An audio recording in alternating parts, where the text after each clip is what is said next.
June Thursday. You know our ancestors were told, "Do not murder." But I say, if you are angry, you will to stand trial. Matthew chapter 5, verse 21 and 22. Anger is the beginning of murder. "Oh, I could just like you," are not idle words. Anger and murder go together.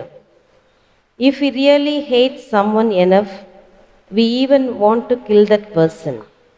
But there is another side to the double edge of anger. Our angry thoughts eat us up. People become very ill as the effect of anger, and hate are allowed to build up in the mind. Could this be a warning that God Himself will judge hateful attitudes? என்னை மன்னியும், என்னை மன்னியும், இயேசுவே என்னை மன்னியும்.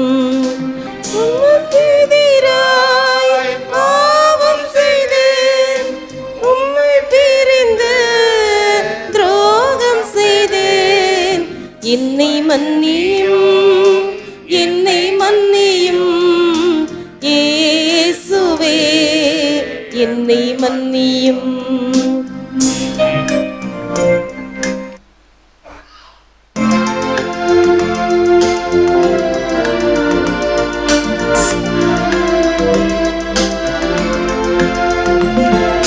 அல்லேலூயா, அல்லேலூயா, அல்லேலூயா, அல்லேலூயா, அல்லேலூயா, அல்லேலூயா, அல்லேலூயா, அல்லேலூயா.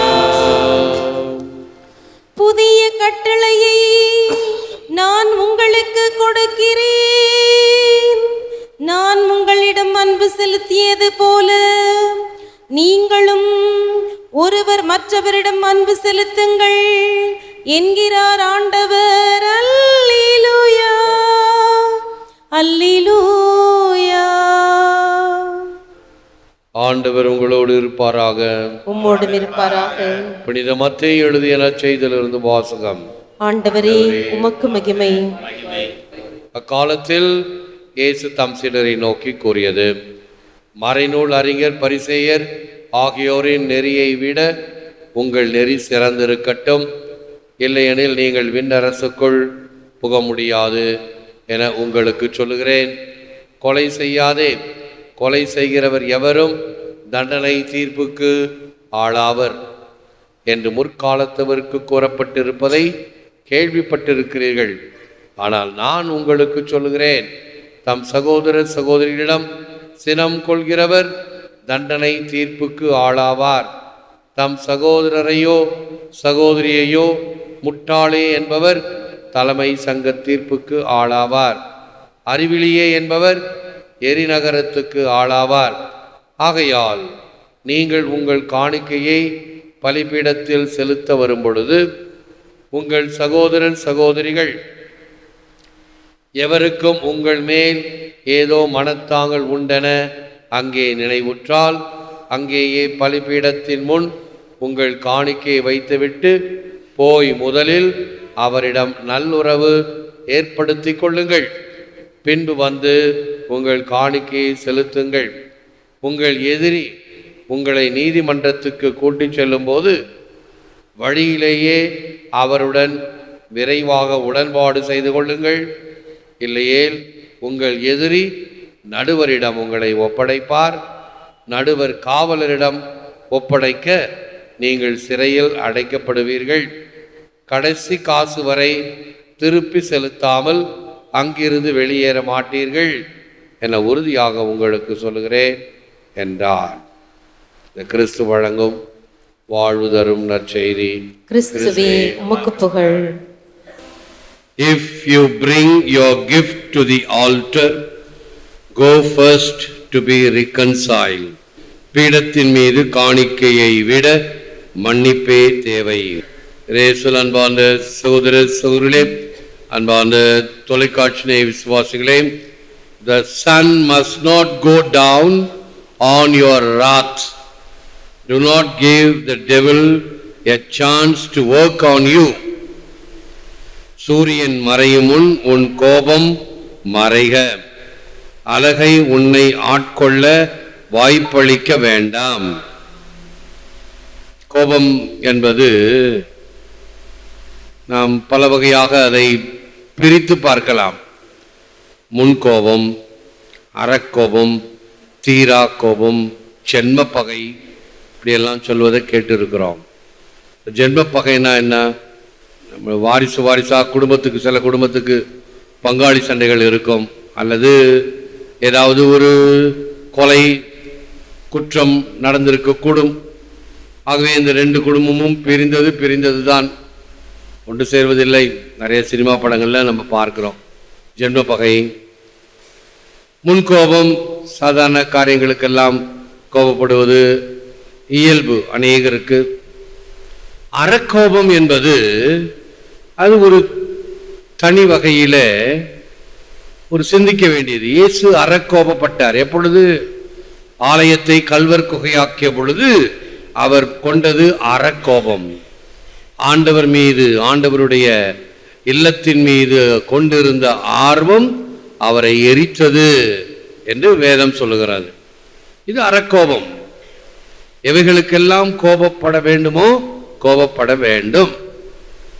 ஆகவேதான் கோபம் என்று சொன்ன உடனே சரி அல்ல என்று சொல்வதோ, அல்லது எல்லாவற்றுக்கும் கோபப்பட்டு இருப்பதோ சரி அல்ல. இவைகள்தான் உண்மையாக இயல்பான உணர்வுகள். அந்த உணர்வுகள் வெளிப்பட வேண்டும். சில பேர் நமக்குள்ளார நமக்கே இந்த ஏன் இவங்க இப்படி அல்லையா கத்துறாங்க அப்படின்ற ஒரு கேள்வி எனக்கு கூட ரொம்ப நாளாக இருந்தது. இந்த சாலக்குடிக்கெல்லாம் போகிறதுக்கெல்லாம் முன்னாடி கரிஸ்மேட்டிக் கூட்டத்தில் அல்லேலியா, ஆண்டவரை போற்றுங்கள், கைத்தட்டி உறக்க பாடுவது எல்லாம். அப்பொழுது ஒரு விளக்கம் என்று சொல்லப்பட்டது. இப்ப நம்முடைய உணர்வுகள் பல வகைப்படும். ஒரு வீடு தீப்பிடித்து கொண்டது, உடனே என்ன செய்வோம்? கூப்பாடு போடவில்லை, ஐயோ வாங்க குடியாங்க, தண்ணி கொண்டாங்க, காப்பாத்துங்க, மௌனமா சொல்லுவோம். வீடு தீப்பற்றி கொண்டது, யாராவது வந்து தண்ணீர் கொண்டு வாருங்களேன், உதவி செய்யுங்களேன், இப்படி மெதுவாவா கேட்போம். அறக்க பறக்க கத்தி பிறருடைய கவனத்தை நாம் ஈர்ப்போம் அல்லவா? அப்படித்தான். ஆகவே ஆண்டவருக்கு என்ன, கடவுளுக்கு என்ன, காது செவிடா, ஏன் இப்படி கத்துறாங்க அப்படின்னு கேட்பது ஒரு வகையான வாக்குவாதங்கள். ஆனால் இந்த உணர்வுகள் என்பது பக்தியினால் நாம் தூண்டப்பட்டு முழந்தால் படுகின்றோம், கண்களை மூடுகின்றோம், கைகளை குவித்துகின்றோம், எழுந்து நிற்கின்றோம், ஜெபிக்கின்றோம், பாடுகின்றோம், உறக்க பாடுகிறோம், மௌனமாக ஜெபிக்கின்றோம். இப்படி பல வகைகளிலே நம்முடைய உணர்வுகளை எடுத்து காட்டுகிறோம். கோபமும் அப்படிப்பட்டது ஒன்று. ஆனால் அந்த கோபமானது உன்னை அழிக்கக்கூடிய வகையிலே இருத்தலாகாது. ஆகவேதான் அன்றைக்கு சூரியன் மறையும் முன்னே உன் கோபம் மறைக, எல்லாருக்கும் பொதுவானது. இன்னும் சிறப்பாக கணவன் மனைவிக்கு சிறந்தது. வீட்டிலே பல பிரச்சனைகள் காரணமாக வரலாம், கணவனுக்கோ மனைவிக்கோ. ஆனால் அது தொடர்ந்து போகக்கூடாது. எப்படி என்றால், தொடர்ந்து சாப்பிடக்கூடிய ஒரு சில பொருட்கள் நமக்கு ஊறு விளைவிக்கும். சில சமயத்தில் சாப்பிடாவிட்டால் கூட, உடம்பை கவனிக்காவிட்டால் கூட, முதலில் ஏற்படுவது அல்சர், குடல் புண். லேசாக ஒரு குடலிலே ஒரு அழற்சி ஏற்பட்டு குடல் புண், அல்சர் வலிக்கும். அதை கவனிக்காம விட்டா அடுத்தது கேன்சரா மாறும். கொஞ்சம் கொஞ்சமாக அது பெரிதாகி கொண்டே போகும்.